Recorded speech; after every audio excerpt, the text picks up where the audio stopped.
ഡോളറിനെതിരെ Indian രൂപയുടെ മൂല്യം ചരിത്രത്തിലെ ഏറ്റവും താഴ്ന്ന നിലയിൽ. ഇന്ത്യൻ ഉൽപ്പന്നങ്ങൾക്ക് US ഏർപ്പെടുത്തിയ തീരുവയുടെ പ്രത്യാഘാതങ്ങൾക്കിടെയാണ് ഇടിവ്. 88.31 നിലവാരത്തിലേക്ക് വീണ രൂപ 61 പൈസ നഷ്ടത്തിൽ 88.19 നിലവാരത്തിൽ ക്ലോസ് ചെയ്തു. അജയ് സുധാ ബിജു വിവരങ്ങളുമായി ചേരുകയാണ്. അജയ്, ഇന്ത്യയുടെ ഇപ്പോൾ അമേരിക്ക ഉയർത്തിയ തീരുവ ഭീഷണി അത് കാര്യമായി ബാധിക്കുന്നു എന്ന് വേണമോ കരുതാൻ? രഞ്ജിത്ത്, അമേരിക്ക ഉയർത്തിയിട്ടുള്ള ഈ തീരുവ ഭീഷണി അത് ഇന്ത്യൻ മാർക്കറ്റിൽ ആദ്യമായി ഇപ്പോൾ പ്രതിഫലിച്ചു തുടങ്ങുന്നത് രൂപയുടെ മൂല്യത്തിലൂടെയാണ്. രൂപയുടെ മൂല്യം വൻതോതിലാണ് ഇന്ന് ഇടിഞ്ഞിട്ടുള്ളത്.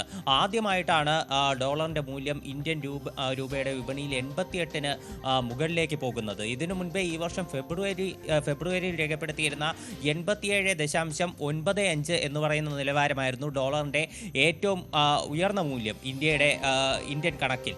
ഇപ്പോൾ അതിനേക്കാളും ഈ ഡോളറിൻ്റെ ഒരു വില ഇന്ത്യൻ രൂപയിൽ അത് ഉയർന്നു പോയിരിക്കുന്നു എന്ന് നമുക്ക് കാണാൻ കഴിയും. അതായത് ഏതാനും മാസങ്ങൾക്ക് മുൻപേ വരെ വെറും 85 ഇന്ത്യൻ രൂപ കൊടുത്തു കഴിഞ്ഞാൽ ഒരു ഡോളർ ലഭിക്കുമായിരുന്നു. ഇപ്പോൾ അത് 88 ഡോളറിന് മുകളിൽ നൽകണം എന്ന് പറയുന്ന ഒരു അവസ്ഥയാണ്. അത്രയധികം ഒരു താഴ്ചയിലേക്ക് ഇന്നത്തെ ഒരു നിലയിലേക്ക് പോയി. US ഇപ്പോൾ ഏറ്റവും പുതുതായിട്ട് ഇന്ത്യക്ക് മേൽ ഈടാക്കിയ 50% തീരുവ അത് നിലവിൽ വന്നതോടുകൂടിയാണ് രൂപയുടെ മൂല്യം ഇത്രയധികം താഴ്ചയിലേക്ക് പോയത്. ഇന്ന് 87.69 വ്യാപാരം തുടങ്ങി. അത് ഒരു വൻ താഴ്ചയിലേക്ക് പോവുകയായിരുന്നു. അത് പിന്നീട് 88.31 എന്ന് പറയുന്ന നിലവാരത്തിലേക്ക് എത്തി.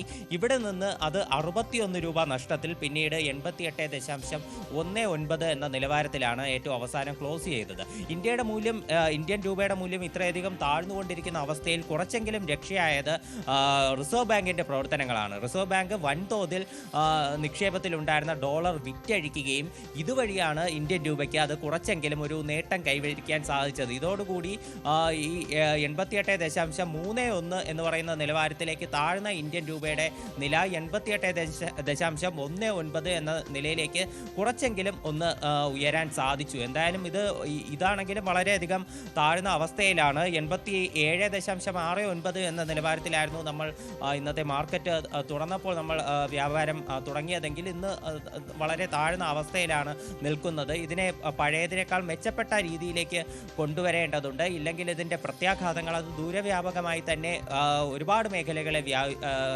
ബാധിച്ചേക്കാം. ഇന്ത്യയിലേക്ക് ഇറക്കുമതി ചെയ്യുന്ന ക്രൂഡ് ഓയിൽ ആണെങ്കിലും അതുപോലെ തന്നെ മറ്റ് അസംസ്കൃത വസ്തുക്കൾ, സ്വർണം, പിന്നെ മറ്റ് ഒരുപാട് കാര്യങ്ങളെ ബാധിച്ചേക്കാം. ഇത് പിന്നീട് ഇന്ത്യൻ മാർക്കറ്റിലുള്ള മറ്റ് ഉൽപ്പന്നങ്ങളുടെ വിലക്കയറ്റത്തിലേക്കും ഭവിച്ചേക്കാം. അത് തീർച്ചയായിട്ടും ഇന്ത്യയുടെ സമ്പദ് വ്യവസ്ഥയ്ക്കാണെങ്കിലും വളരെയധികം ഭീഷണിയാണ്. വരും ദിവസങ്ങളിൽ ഇത് കൂടുതൽ ഓവർകം ചെയ്യാനുള്ള മറ്റ് മാർഗങ്ങളടക്കം സ്വീകരിക്കുമെന്ന് നമുക്ക് പ്രതീക്ഷിക്കാം. രഞ്ജിത്ത്, ശരി.